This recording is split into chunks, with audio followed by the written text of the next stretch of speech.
I'll see you in the land of Mordor. Death awaits you at the border. Pass on through the gates of fun, destroy the ring of power and wonder. Hey, Middle-Earth Role Playing fans and Lord of the Rings fans in general, welcome back to the channel. I am Roman Daisel. Finally, we're going to start delving into the 90s version of Middle-Earth Role Playing. They came out with their second edition books, and of course you have to start off with the rule books. Now I have the hardcover book, which is 2000 in the series, and then I have the softcover book, which is 2001 in the series. Why I bought two, I have no idea why. I guess just for the collector's sense. I only paid $19.95 for the softcover book, plus taxes, so what, 25 bucks, roughly? Probably less. And this came out in 1993, these did. So they revamped everything.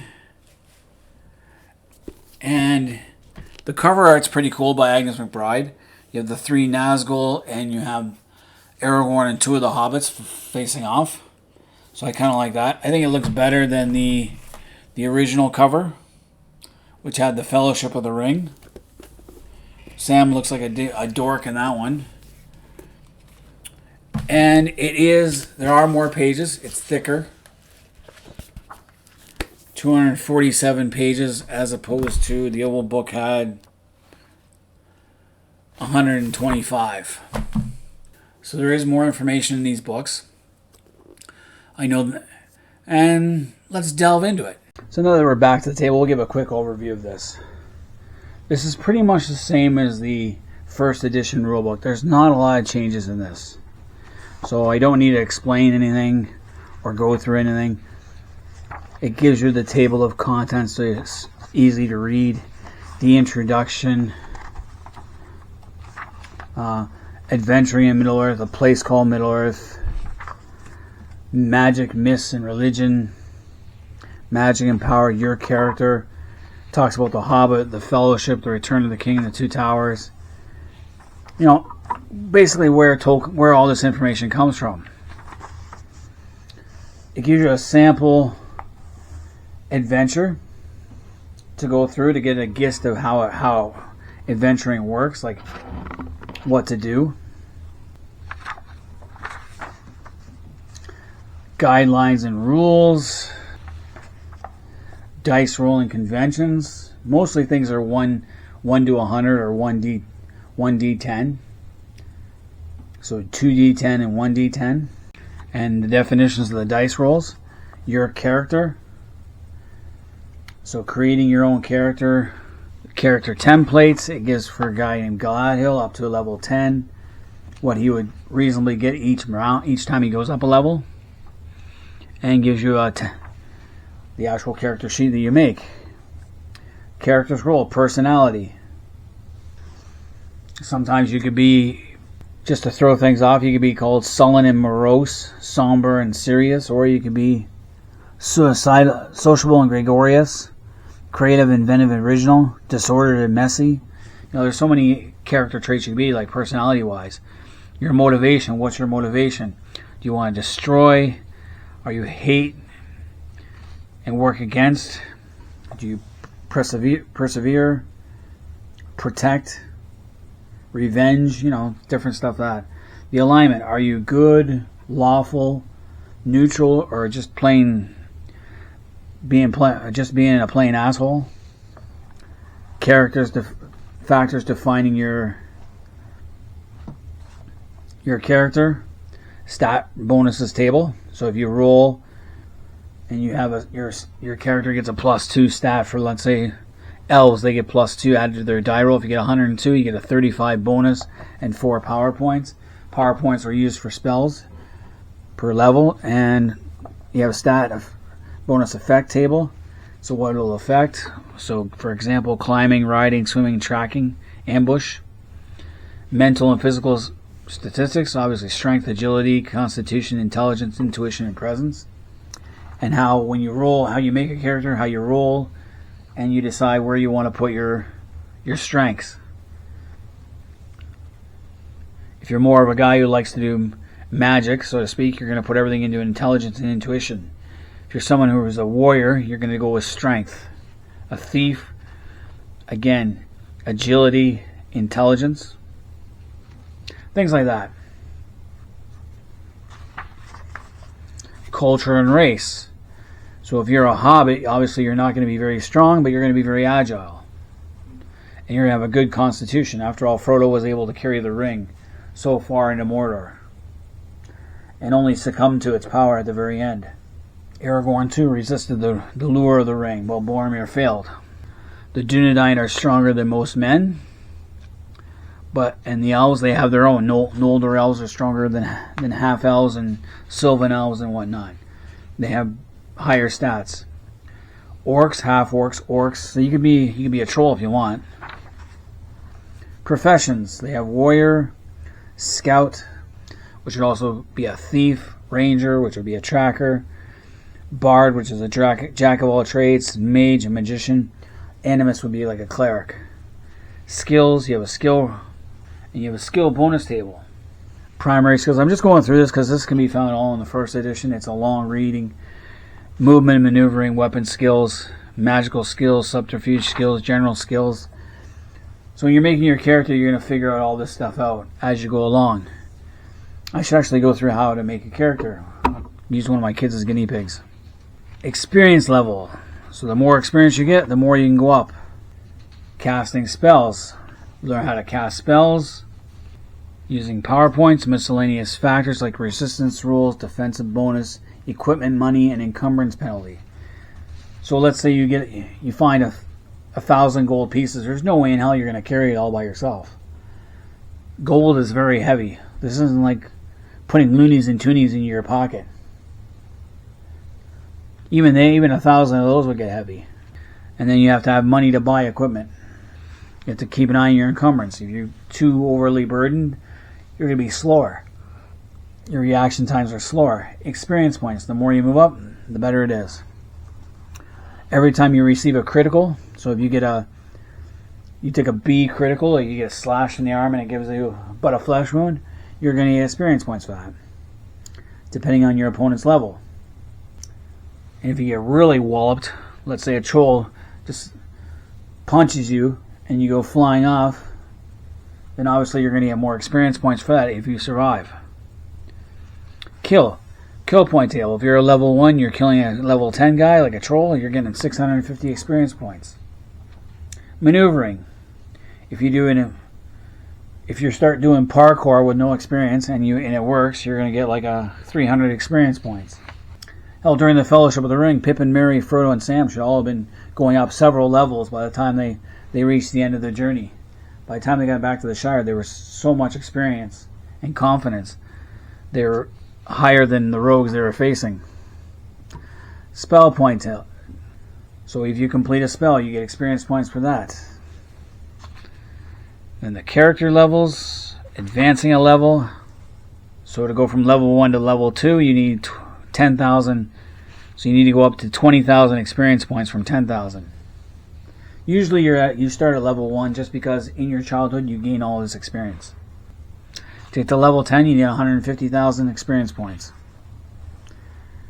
It talks about performing actions, sequence of actions during a round, and what you can do. The actions themselves, movement, running, double movement, mounted movement in actions, maneuvers, static maneuvers, so when you're staying still. Static maneuvers, which are included tracking, hiding, picking locks, disarming traps, and so forth. Then it gives you the table and how general they are, interaction influence. So these are charts you can find in the combat screen. They haven't changed their at all. Same in moving maneuver. Nothing's changed from the first edition. Attacks, it works the same way. It is possible to fumble, and this is what I love about Middle-Earth Role Playing, because the fumble tables are hilarious. Missile attacks, and it gives you examples of what can happen. Melee attacks, preparing and casting spells. Physical situations. So if you're really good, if you play Dungeons and Dragons and any of the other games, as well as Middle-Earth Role Playing, you know how this works. If you've ever played it. Any one, like GURPS Ravenloft, Forgotten Realms. You know how these role-playing works. Game Master's Tasks, so non-player, you can add non-player characters. Hostile populations, inhabitants of adventure sites. You use thinking races, flora, fauna, and of course the monsters and other creatures. You put associates like guardians, hiring non-NPCs, allies. A setting. Obviously you need to get a setting. Civilized areas, the countryside, goes without saying. Nothing's changed. The plot, if you want to do a plot-based one, so general politics. Regional politics, objectives and plans, goals and incentives. Now, a lot of times in Dungeons and Dragons and even Middle-Earth Role Playing, you just go, any role playing, you just go around killing stuff, looking for stuff to do, stumbling across stuff. But you can go through plot-based adventures, and those are very, very interesting. Activity in civilized areas. You gotta think of healing and recuperation. There's a lot of little things to think about. Strategic movement rate table, population density. There's tables for all this stuff. There's a lot of tables. Scouting the countryside. So I noticed in a lot of the adventure books, there's always bandits to look for. There's a lot of kidnappings happen. A lot of bandits are you're looking out for. There's always a troll. And if you're near Mirkwood, there's always going to be a spider. Typical adventures, missions, scouting, raiding, looting, attack, tournaments. Duels, you could do that.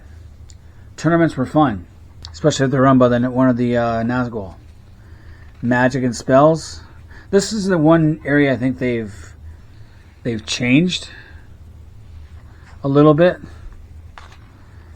Magic is something I don't really handle a lot with. It's been a long time since I actually ran a campaign myself or played it. So it's really hard to just... Injury, death, and healing. You get a recovery table, stat deterioration, life-giving effects, miscellaneous topics like poisons, diseases, buying, selling, economics. You could always do the economic.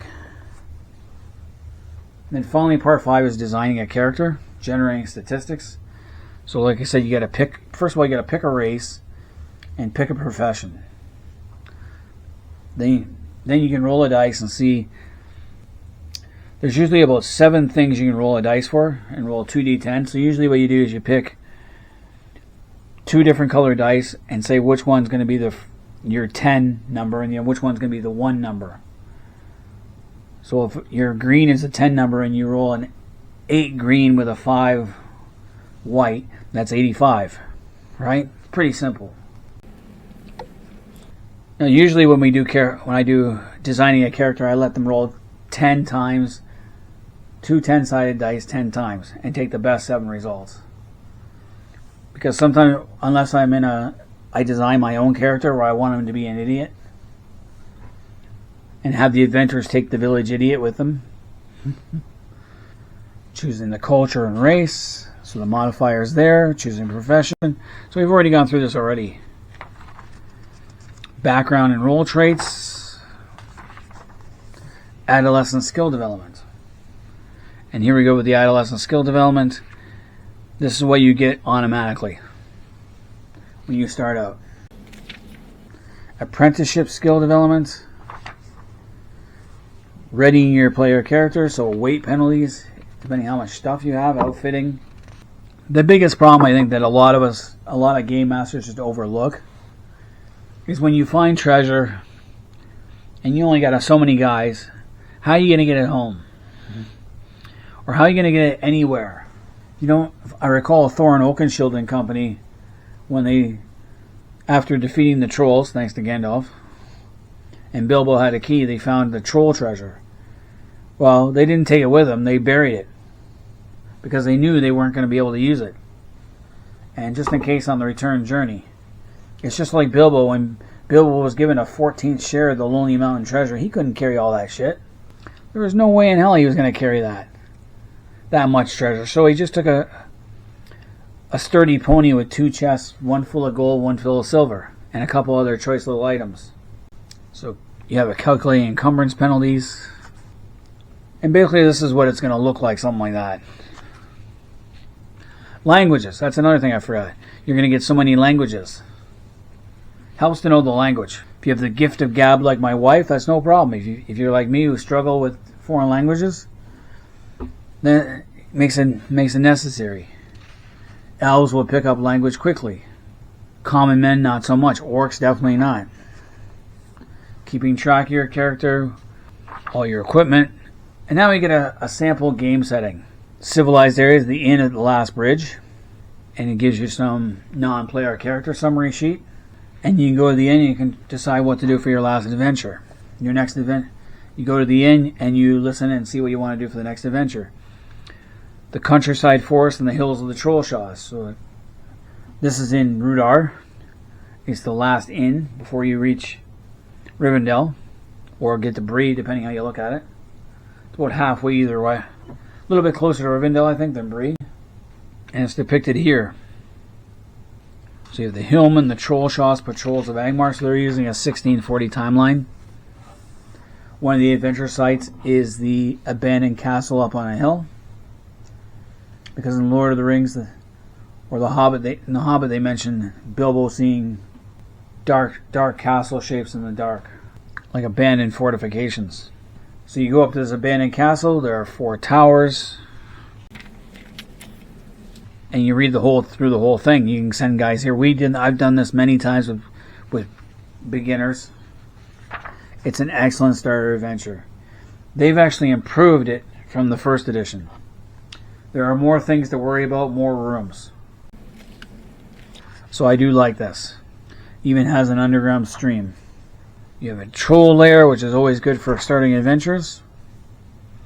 You get your appendices, so it gives you more NPCs you can use. So these are some of the name characters in some of the other books, where the pictures are anyway. These are a lot of them, actually.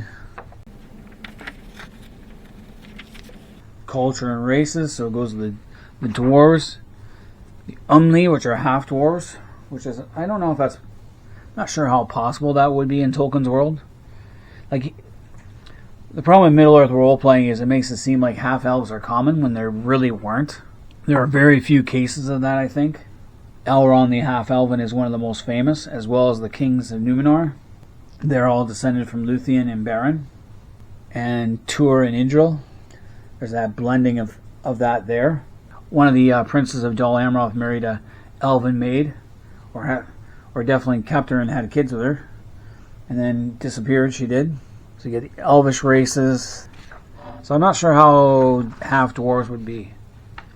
The Sindar, the Sylvan. You're going through everything. The hobbits, the half elves, like I mentioned.